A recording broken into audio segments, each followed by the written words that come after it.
तो अल्लाह ताला ने अंबिया का नाम तो लिया, किसी वली का नाम नहीं लिया। अब मुसीबत पड़ गई कि हम वली की शनाख्त कैसे करें। क्या जिसका मज़ार, जिसका दरबार हो वो वली है? ये निशानी तो नहीं है। इसका तो जिक्र ना हदीस में है ना कुरान में है जी। क्या बहुत बड़ा जिसका दरबार हो वो बहुत बड़ा वली है?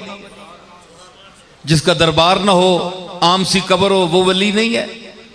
ये आपके पास मेरे पास क्या कसौटी है?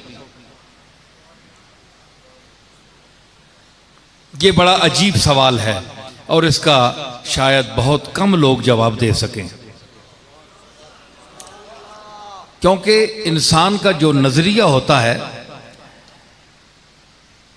वो ये सोचता है कि हमने एक शख्स को वली समझ लिया, मकबूल समझ लिया, तो वो अपने समझने को एक सनत का दर्जा देते हैं। चूंकि मैं समझ रहा हूं इसलिए ये वली है।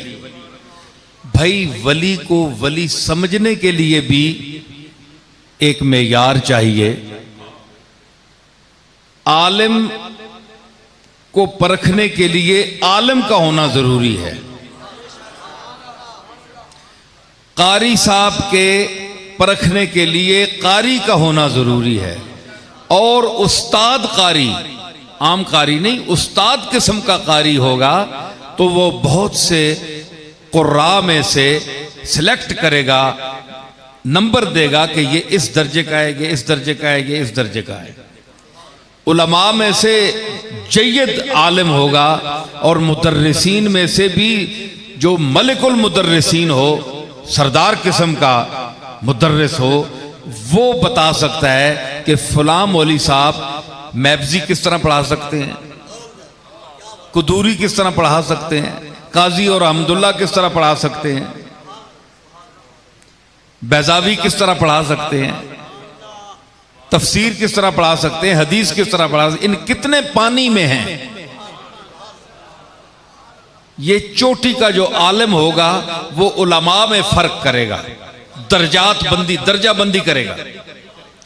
एक अनाड़ी आदमी को क्या पता, बोलते तो सब हैं, दो चार लफ्ज तो सभी बोल लेते हैं, लेकिन इल्म की कसौटी पर जब तोला जाएगा, परखा जाएगा, तो चंद एक आदमी निकलेंगे जो उसमें यार पर आएंगे।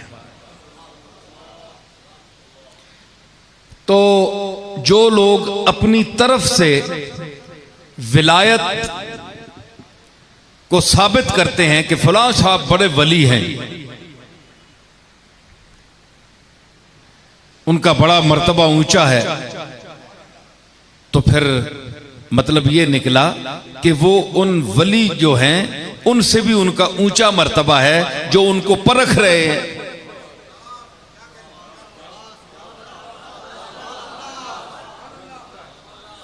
मेरी बात समझ रहे हैं? मेरी जरा गुफ्तगू और अंदाज की होती है ताकि कुछ मैं आपको दे कर जाऊं, ये मैं चाहता हूं।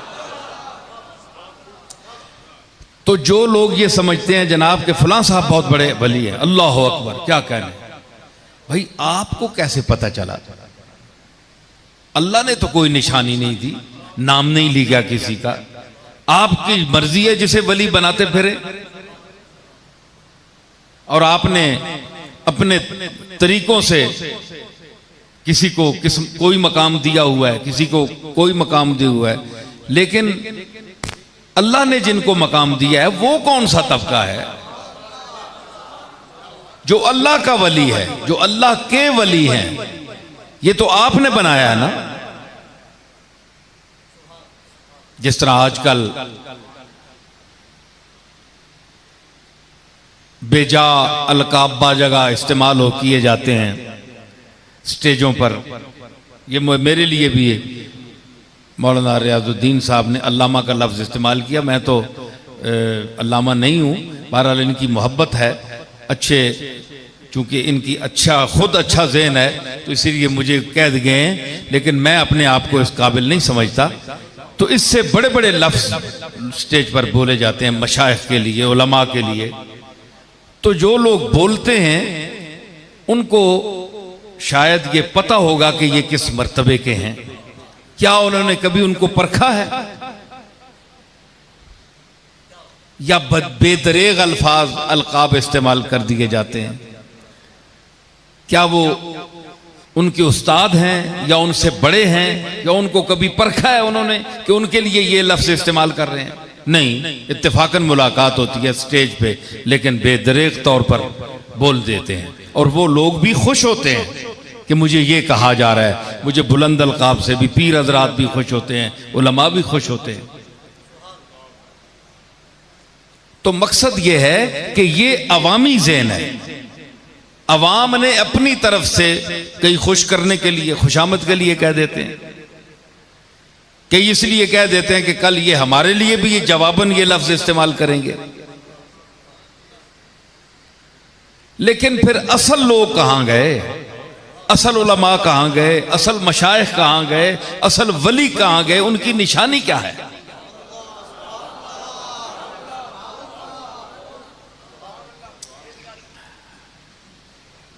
तो अल्लाह ने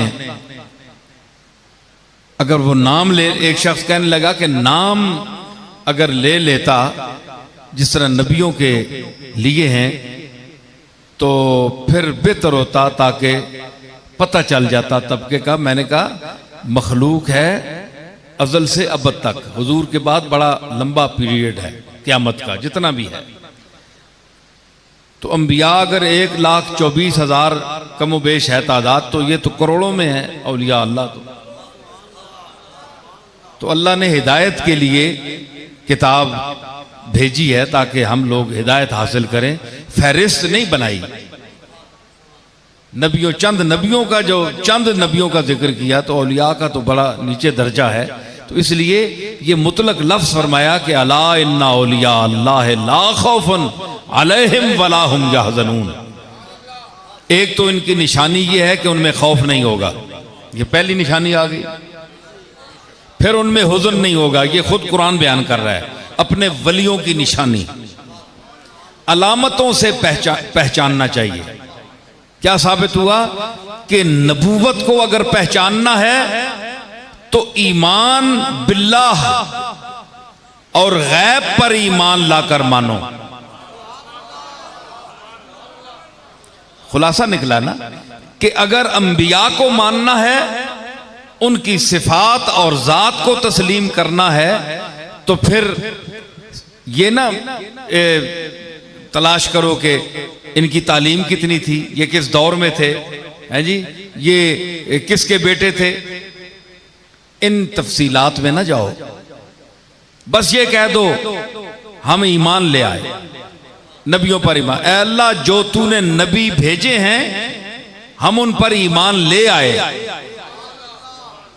सिर्फ ये कहो, अपनी अकल ना दौड़ाओ, उनकी इज्जत और हुर्मत का ख्याल रखो। और जहां विलायत है, क्योंकि ये उसके बाद का दर्जा है। और मैं ये भी एक गुजारिश करता चलूं कि बाज लोग विलायत को, जिस तरह के नबी के मुकाबले में औलिया का दर्जा तो नीचे है, क्योंकि औलिया अंबिया की उम्मत में होते हैं।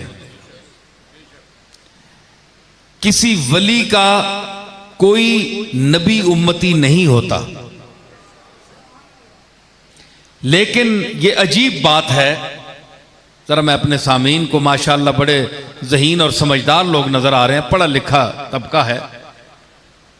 भाई मेरी बातें को पसंद आ रही हैं कि नहीं? तो वो ज़ौक शौक वाली दुनिया भी अपने मकाम पर आ जाती है। लेकिन ये जरा पहले सुने। तो उसमें खास बात यह है कि जो औलिया अल्लाह की, आज खास तौर पर एक ऐसा तबका है जो औलिया अल्लाह को नहीं मानता। कहते हैं वली क्या चीज है? अल्लाह ने फरमा दिया है एक तबका है, पर उसको ढूंढो। तुमने ये जो सब कुछ बनाकर रखा है, क्या ये वली है? इनकी क्या निशानी है? दाता साहब का दरबार बहुत बड़ा है, इनकी विलायत की क्या निशानी है? तुमने दौर देखा है? किसी ने नाम नहीं लिया, अल्लाह ने नाम लिया। तुमने इनको खुद इसमें विलायत में शामिल कर लिया है, अल्लाह की तरफ से तो नहीं है। ये मुख्तलिफ सवालात हैं, लोगों के ज़हन हैं। आज भी ऐसे लोग हैं जो लाहौर में 50, 60, 70 साल गुजार चुके, लेकिन उन्हें दाता साहब के दरबार में कब्र पर फातिहा पढ़ने की भी तौफीक नसीब न हुई।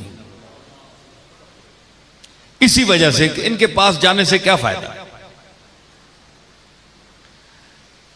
तो उन पर मैं वाजे करूं कि आप जिस मर्तबे को बहुत नीचा कर रहे हैं कि विलायत क्या है भाई, किसी की निशानी नहीं है, तो हम इनके पास क्यों जाएं, इनसे क्या मिलता है? आप जरा इस मेरी बात की तरफ तवज्जो करें कि वली का मायना होता है दोस्त। जिस तबका के हम मुकल्लफ हैं वो है तबका अंबिया। नबी का मर्तबा बिलाशुबा वली से ऊंचा है, लेकिन आपको याद रहना चाहिए कि नबूवत से पहले हर नबी मर्तबा विलायत पर फायज होता है।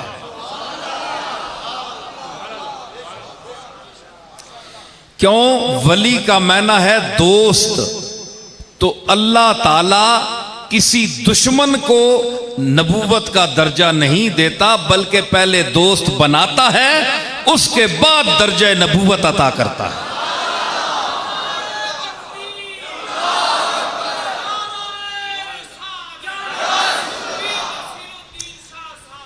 आप देखें, इसकी मैं मिसाल देता हूं। आप कहते हैं महबूब खुदा, हबीब खुदा, हबीब मैंने प्यारे, तो दोस्त प्यारा होता है ना। हुजूर के लिए जो हम लफ्ज बोलते हैं हबीब खुदा, महबूब खुदा, तो हबीब का माना प्यारा, तो प्यारा दुश्मन तो नहीं होता ना, प्यारा दोस्त होता है। तो इसमें भी दोस्त का मफहूम है, हबीब खुदा में भी दोस्त का मफहूम है। मोहब्बत की जाती है दोस्तों से। तो अंबिया जो हैं ये असल में ऐलान नबूवत से पहले अल्लाह के महबूब होते हैं, अल्लाह के दोस्त होते हैं, मर्तबा विलायत पर फायज होते हैं। तो जिस तरह डिग्री बढ़ाई जाती है ना, दर्जा बढ़ाया जाता है, तो उस दर्जे पर जब विलायत की तकमील हो जाती है, उसके बाद फिर खबर देने का हुक्म दिया जाता है। नबौन मैंने खबर, नबी खबर देने वाला। फर्क यह है कि जो अल्लाह के वली हैं उनको ये इजाजत नहीं है कि तुम कहो कि हम अल्लाह की तरफ से भेजे गए हैं और तुम ये करो, तुम वो करो, तुम वो करो। और नबी वो भी महबूबियत और दोस्ती के मकाम पर हैं, जरा ऊंचे दर्जे पर हैं, लेकिन उनको ये हुक्म है कि तुम जाओ, ये किताब भेज रहे हैं, मूसा हैं, ईसा हैं जी, हजरत दाऊद अलैहिस्सलाम हैं, हुजूर हैं, सबको ये किताब दी जा रही है, आप ऐलान करें। उन्हें ऐलान करने की इजाजत है।